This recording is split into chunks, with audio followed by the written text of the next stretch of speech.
What's up, everybody? It is another late night review for me. It's Stephen King week.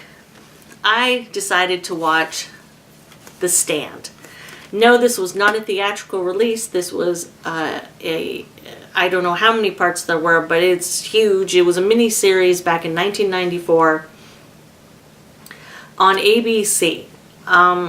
It's a doozy. It's over 6 hours long, and I ended up watching about 4.5 of those hours tonight. But let's get going because I'm getting a little pooped.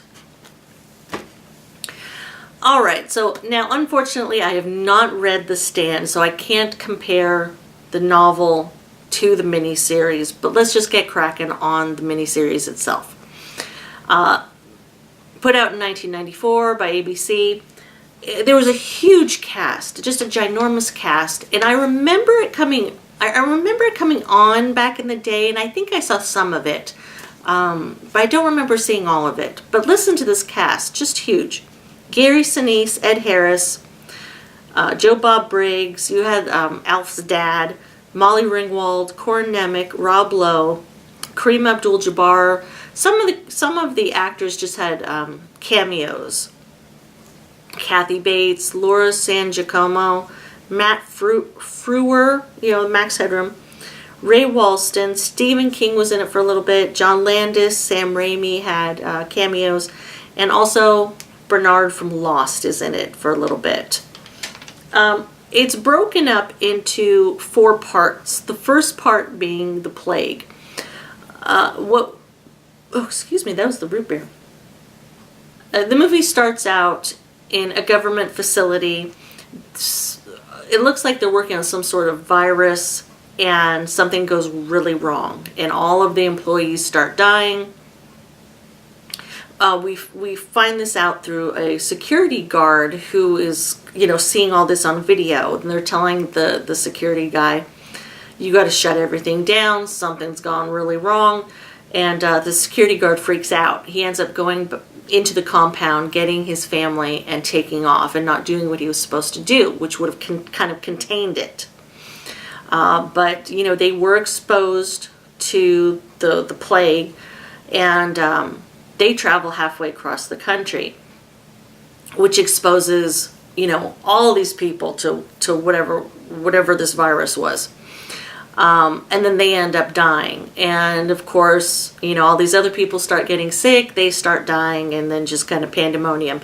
And eventually it wipes out about 98% of the population. So that was part 1, basically. Part 2 deals with the dreams. Now what's happening is not everyone died. There's a small percentage of people who were immune to it. And they've been getting these visions or dreams. They've been getting 2. One is kind of a good side, one is a bad side. One deals with Mother Abigail, who's played by Ruby Dee.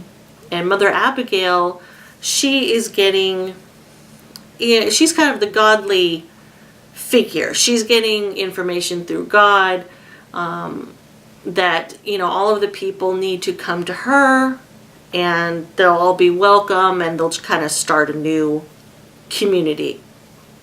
And then they're also getting a vision from, ultimately it's the devil, who's called Randall Flagg in this movie. And he can also morph into a crow. So people are getting these 2 visions, and ultimately they have to choose. Do I want to, go with the positive side? Do I want to go with the dark side? And of course, people make different decisions. The people who chose to go on the darker side ended up kind of all going to Las Vegas because that's where they were forming. And then all the others were headed towards Nebraska and then ultimately Colorado. You have some characters who are kind of on the fence, and that's dealt with. And then as far as the visions go, we also learn, the characters find out from each other that everyone's having the same visions, which kind of freaks them out at first, but then they kind of understand, oh my gosh, we really need to go and go see Mother Abigail, because it's just not a fluke that we're all having these visions.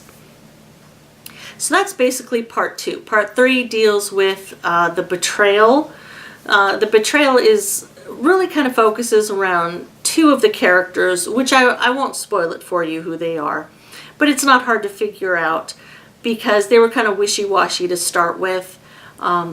They betray the group and a couple things happen, and they get theirs in the end. That's basically part 3. Part 4 is The Stand. And what that represents is the stand against the dark side, the stand against the devil.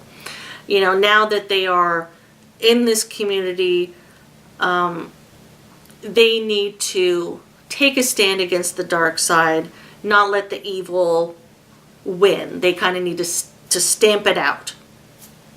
And one of the interesting questions that was posed in the film was, why did it happen? They're going to start to rebuild, but should they go back to their old ways? They felt this all happened for a reason. Maybe we shouldn't go back to our old ways, such as, electronics or bombs and stuff like that. It shouldn't be that way anymore. And maybe that's why, God got mad and wiped out most of the population. It was an interesting thought. I thought that was kind of neat. But getting back to part 4, which was taking a stand against the devil, certain characters were selected to go and take a stand for the positive side. And I won't, tell you what happens at the end. It's kind of a neat ending. But I just don't remember it being such a religious story. But I think maybe that was just my mindset back in 1994, because I was in my early 20s back in 94. But watching it now, it means a lot of different things to me. I highly recommend it. I really do. I thought it's a neat concept for a movie. The acting was good. There were a couple actors, maybe they could have spruced up their performance a little bit. But ultimately, it was a good flick. It was very good. Poses some different questions for you to think about. So yeah, I definitely recommend it. That's Stephen King week for me. I'm really glad that I chose to watch The Stand again. What's coming next week? I don't know. I'm just happy I got through Stephen King week, to be honest. I think next week is Werewolf week. But yeah, definitely check out everyone else's videos.